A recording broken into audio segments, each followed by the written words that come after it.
आवाज क्यों बैठा हुआ है? मम्मी ने मुझे ठंडा पानी पिला दिया। हाँ, ठंडा पानी किसने? मम्मी ने ठंडा पानी पिला दिया।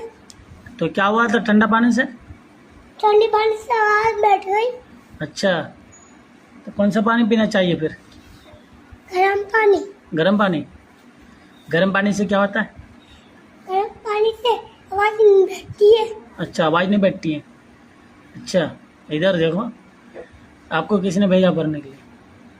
मम्मी ने। मम्मी ने क्या बोली? मम्मी ने कहा खाली चीज खा लो लेकिन ठंडा पानी नहीं पियो। ठंडे पानी से आवाज बैठती है। आवाज।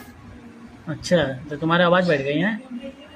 हाँ, तो आप मत पीना ठंडा पानी, ठीक है? इधर तो देखो, अलिब्बा याद है? सुनाओ।